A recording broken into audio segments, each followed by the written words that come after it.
और अमेरिकी राष्ट्रपति डोनाल्ड ट्रंप ने ग्रीनलैंड को लेकर एक बहुत बड़ा एक्शन लिया है। ट्रंप ने ग्रीनलैंड के मुद्दे पर कुछ यूरोपीय देशों पर टैरिफ लगा दिया है। ट्रंप ने ऐलान किया है कि 1 फरवरी 2026 से Denmark, Norway, Sweden, France, Germany, Britain, Netherlands और फिनलैंड से अमेरिका आने वाले सभी सामान पर 10% टैरिफ लगाया जाएगा, जबकि 1 जून 2026 से टैरिफ बढ़ाकर 25% कर दिया जाएगा। ट्रंप के मुताबिक ये टैरिफ तब तक जारी रहेगा जब तक ग्रीनलैंड को लेकर कोई समझौता नहीं हो जाता है। ट्रंप ने यह भी दावा किया है कि चीन और रूस ग्रीनलैंड में दिलचस्पी यहां पर दिखा रहे हैं और डेनमार्क इसे बचाने की हालत में नहीं है। आपको यह भी बता दें कि ग्रीनलैंड आर्कटिक महासागर और उत्तरी अटलांटिक महासागर के बीच मौजूद है, जो डेनमार्क के साम्राज्य का हिस्सा है। ट्रंप ने ग्रीनलैंड को गोल्डन डोम नाम के बड़े रक्षा प्रोजेक्ट के लिए बेहद महत्वपूर्ण बताया है।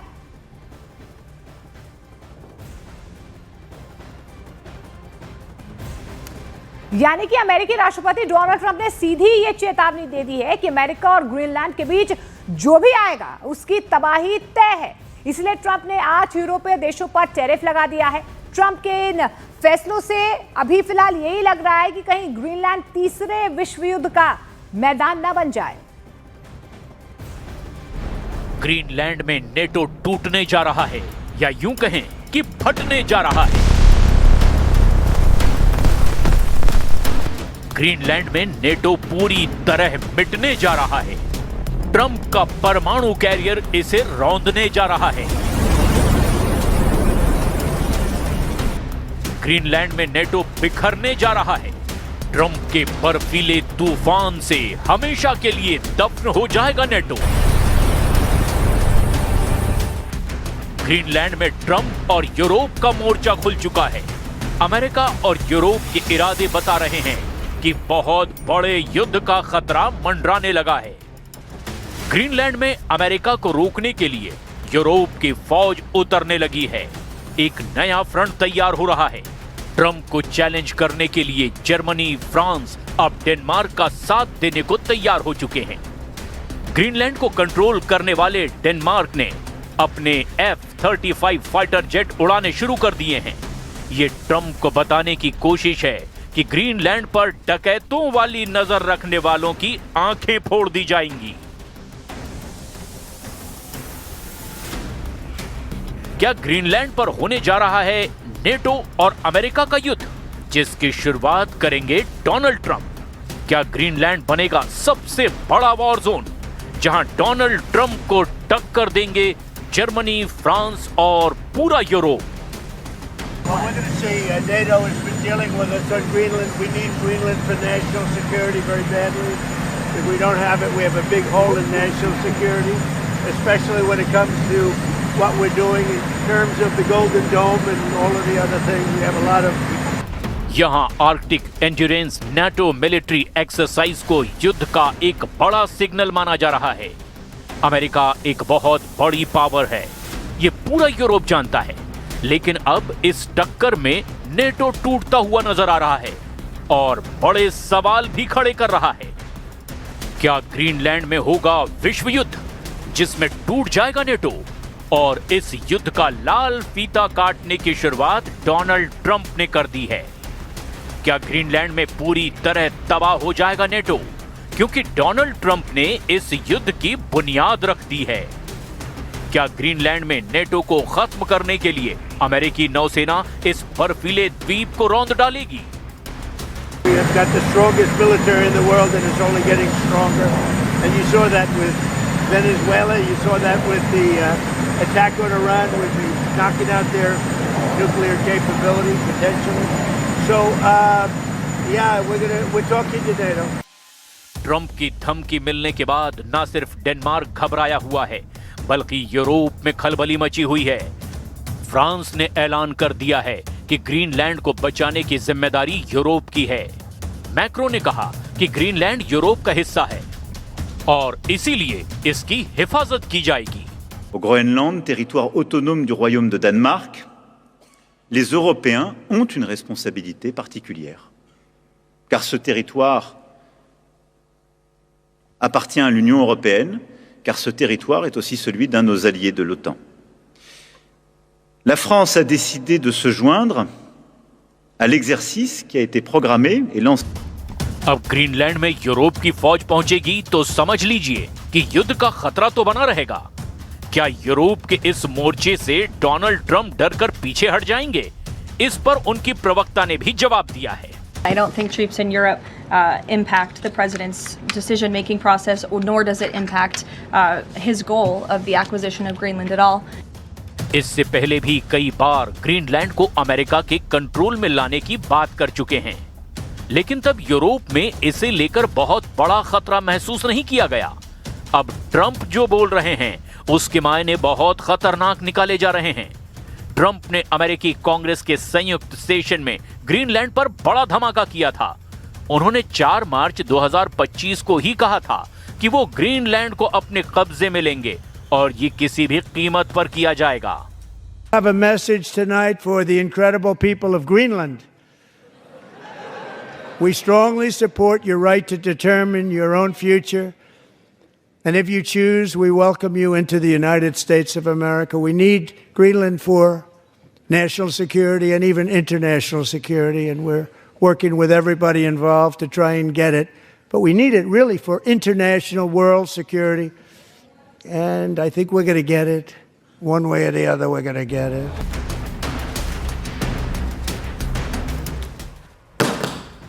और देखिए, ग्रीनलैंड को लेकर जिस तरीके से ट्रंप की तरफ से ये बहुत बड़ा ऐलान किया गया है, उसके बाद इमैनुअल मैक्रों की तरफ से भी विरोध जाहिर किया गया है। आपको बता दें, जिस तरीके से ट्रंप ने फ्रांस समेत 8 यूरोपीय देशों पर टैरिफ लगाया है, तो फ्रांस के राष्ट्रपति इमैनुअल मैक्रों को गुस्सा आ गया। उन्होंने ट्रंप को कड़ा संदेश दिया है। मैक्रों की तरफ से कहा गया है कि वो अमेरिका की धमकियों से झुकेंगे नहीं। इमैनुअल मैक्रों के मुताबिक फ्रांस और यूरोप देशों की संप्रभुता और आज़ादी के सिद्धांत पर वो पूरी तरह से कायम है और इसी सोच के तहत यूरोप के देश यूक्रेन का समर्थन भी कर रहे हैं। मैक्रों ने बताया कि इसी आधार पर फ्रांस ने डेनमार्क की ओर से ग्रीनलैंड में करवाए गए सुरक्षा अभ्यास में हिस्सा भी लिया है, क्योंकि आर्कटिक क्षेत्र और यूरोप की सीमाओं की सुरक्षा दांव पर है। उन्होंने साफ कहा है कि किसी भी तरह की धमकी या दबाव के आगे फ्रांस और यूरोप जो है वो पीछे नहीं हटेंगे, ना यूक्रेन में, ना ग्रीनलैंड में और ना ही दुनिया के किसी और हिस्से में।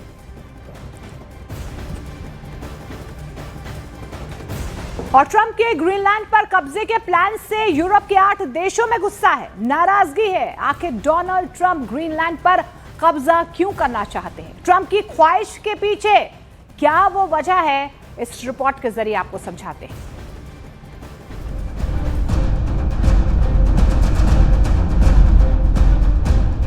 डोनाल्ड ट्रंप क्यों ग्रीनलैंड पर कब्जा करना चाहते हैं, उसे भी बहुत गौर से समझिएगा, क्योंकि ट्रंप की इसी ख्वाहिश के पीछे बहुत बड़ी वजह है जो दुनिया को नहीं दिखाना चाहते।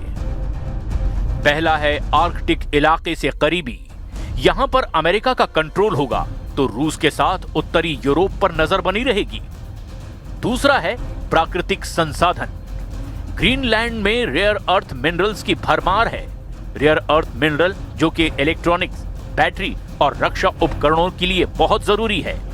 आर्कटिक क्षेत्र तो तेल और गैस का बड़ा भंडार है। और तीसरा आर्कटिक शिपिंग रूट। यहां ग्लेशियर पिघलेंगे तो समुद्री मार्ग का इस्तेमाल ज्यादा होगा। इससे रूस और चीन दोनों के आर्थिक हितों को भी चोट पहुंचाई जा सकती है। अब ट्रंप की तैयारी देखिए। उस वॉर जोन में चलिए जहां लगातार बर्फ गिर रही है। ट्रंप के कमांडो यहां एक बहुत ही सीक्रेट एयरबेस की सिक्योरिटी में तैनात हैं। यह स्पेशल फोर्स एक बहुत बड़ी जिम्मेदारी संभाल रही है। पैरामीटर खींच दिया गया है, कोई साजिश ना हो पाए, इसके लिए बर्फबारी के बीच लगातार पेट्रोलिंग हो रही है। और ये है दुनिया का बहुत ही खतरनाक इलाका, जहां जून के महीने में भी तापमान माइनस में रहता है। डोनाल्ड ट्रंप यही लड़ना चाहते हैं बर्फीला युद्ध, और इसके लिए अमेरिका ने यहां तैनात करना शुरू कर दिया है सफेद बारूद। दक्षिण अमेरिका, आर्कटिक का इलाका और पश्चिम एशिया, यहां पर एक्टिव हुई अमेरिका की फौज बता रही है कि ट्रंप अब आधी दुनिया पर कब्जा करना चाहते हैं, और इसका ब्लूप्रिंट भी डोनाल्ड ट्रंप ने तैयार कर दिया है।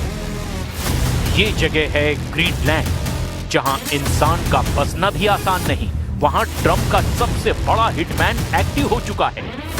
ये डोनाल्ड ट्रंप का सबसे भरोसेमंद और सबसे खतरनाक फाइटर जेट F-35 है, जिसकी ग्रीनलैंड में डिप्लॉयमेंट बताती है कि अमेरिका आर्कटिक इलाके में दम दिखाकर पुतिन पर आगे बढ़कर अटैक करना चाहता है। ग्रीनलैंड में ये जगह है अमेरिका का पिटाफिक एयरबेस, जिसे पिटाफिक स्पेस बेस भी कहा जाता है। यहाँ का रनवे देखिए, यहाँ पर बने हुए हैंगर और बाकी फैसिलिटीज देखिए। आसपास मिलिट्री डिप्लॉयमेंट के लिए जरूरी तेल के ठिकाने देखिए। ये तीनों चीजें किसी भी मिलिट्री तैनाती के लिए बहुत जरूरी होती हैं। और इसे ही कहा जा रहा है ट्रंप का विश्व युद्ध वाला लॉन्च पैड। यही वो अड्डा है जिसने रूस और चीन दोनों को सबसे बड़ा चैलेंज दे दिया है। More control over the Arctic region and ensuring that China and Russia and our adversaries cannot continue their aggression in this very important and strategic region. And there would be many other benefits as well that, again, the president and his national security team are currently talking about. बर्फीली जमीन पर यही वो launch pad है जहां से Donald Trump ने रूस के साथ यूरोप पर भी सबसे बड़ा शिकंजा कसने की तैयारी कर ली है। F-35 यहां तैनात किया जा चुका है। अमेरिका यहां सबसे खतरनाक हथियार का बेस तैयार कर रहा है। दुनिया के नक्शे पर देख लीजिए कि पिटाफिक मिलिट्री बेस कहां पर है। मैप में यह है उत्तर पश्चिमी ग्रीनलैंड और यहां पर अमेरिका ने बनाया है अपना बर्फीला अड्डा। 1943 में अमेरिका और डेनमार्क ने इस अड्डे को बनाया था। तब डेनमार्क के अधिकारियों को लगा कि हिटलर यहां भी कब्जा कर लेगा। तभी से पिटाफिक मिलिट्री बेस पर अमेरिका मौजूद है। लेकिन जब से डोनाल्ड ट्रंप ने कहा है कि वो ग्रीनलैंड पर पूरी तरह कब्जा करेंगे, तभी से पूरे यूरोप में हड़कंप मचा हुआ है और इस इलाके में अब पहुंच चुका है अमेरिका का बहुत ही खतरनाक फाइटर जेट, जिसे डोनाल्ड ट्रंप अब सबसे बड़े युद्ध में इस्तेमाल करने जा रहे हैं। ग्रीनलैंड डेनमार्क का एक स्वायत्त इलाका है और इस लिहाज से ये नेटो का हिस्सा भी है। यहां पर ट्रंप ने सैन्य कार्रवाई की संभावना से इनकार नहीं किया है। इसी बात ने जैसे पूरे यूरोप में तूफान मचा दिया है। डेनमार्क की प्रधानमंत्री मेटे फ्रेडरिक्सन ने कहा कि अगर अमेरिका ने ग्रीनलैंड पर कब्जा करने की कोशिश की तो नेटो वाला सैन्य गठबंधन खत्म हो जाएगा, कुछ भी नहीं बचेगा। और ये सीधे सीधे डोनाल्ड ट्रंप को वार्निंग है। For det første, så mener jeg, at man skal tage den amerikanske præsident alvorligt, når han siger, at han ønsker Grønland. Men jeg vil også gøre klart, at hvis USA vælger at angribe et andet NATO-land militært, så hører alting op. Altså inklusiv vores NATO og dermed den sikkerhed, som er blevet tilvejebragt siden afslutningen på 2. verdenskrig. और Greenland पर कब्जे की मंशा पाले अमेरिकी राष्ट्रपति Donald Trump की राह आसान होती नजर नहीं आ रही है, क्योंकि उनका विरोध अब तेज हो गया है। ऐसी एक तस्वीर आई है डेनमार्क से, जहां पर ट्रंप के ग्रीनलैंड को अमेरिका में शामिल करने वाले बयान का तीखा विरोध हो रहा है। डेनमार्क की राजधानी कोपेनहेगन में प्रदर्शनकारियों ने ग्रीनलैंड को लेकर नारेबाजी की है और अमेरिका के खिलाफ ये विरोध प्रदर्शन किया है। कोपेनहेगन में हुए इस प्रदर्शन में 20,000 से ज्यादा लोग शामिल हुए। वहीं आपको ये भी बता दें कि डेनमार्क के अलग अलग हिस्सों में भी अमेरिका के खिलाफ विरोध प्रदर्शन हो रहे हैं।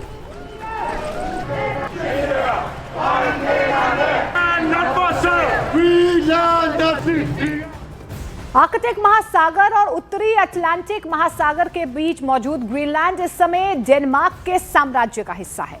यूरोप के कुछ देशों के मुताबिक ग्रीनलैंड को लेकर फैसले लेने का हक सिर्फ और सिर्फ डेनमार्क को है। ऐसे में यूरोपीय देशों पर टैरिफ लगाकर ट्रंप एक तरह से उन्हें अपनी तरफ मोड़ना चाहते हैं। France, Germany, Italy, Poland, Spain और ब्रिटेन समेत यूरोप के 7 नेताओं ने साफ कहा कि ग्रीनलैंड वहां के लोगों का है। ग्रीनलैंड और डेनमार्क से जुड़ी किसी भी फैसले का हक सिर्फ और सिर्फ ग्रीनलैंड और डेनमार्क को ही है। ग्रीनलैंड वहां के लोगों का है। ग्रीनलैंड और डेनमार्क से जुड़े किसी भी फैसले का हक सिर्फ और सिर्फ ग्रीनलैंड और डेनमार्क को है। ये शब्द डेनमार्क की प्रधानमंत्री मेटे फ्रेडरिक्सन के हैं और अब ये यूरोप का साझा बयान बन चुका है, जिस पर फ्रांस के राष्ट्रपति Emmanuel Macron, German chancellor Friedrich Merz, Italy की प्रधानमंत्री जॉर्जिया मेलोनी, पोलैंड के प्रधानमंत्री डोनाल्ड टस्क, स्पेन के प्रधानमंत्री पेड्रो सांचेज और ब्रिटेन के प्रधानमंत्री कीर स्टारमर ने भी दस्तखत कर दिए हैं। तनाव इसीलिए बहुत ज्यादा बढ़ गया है क्योंकि ट्रंप ने ग्रीनलैंड में अपने लॉन्च पैड यानी पिटाफिक मिलिट्री बेस को सुपर एक्टिव करके रूस के साथ साथ पूरे नेटो में कोहराम मचा दिया है। उत्तरी ध्रुव के आसपास ये अड्डा कहां नजर रखता है, ये भी देख लीजिए। यहाँ पिटाफिक मिलिट्री बेस उत्तर पश्चिमी ग्रीनलैंड में है। ये इलाका कनाडा के भी उत्तर में है। कनाडा नेटो सदस्य है।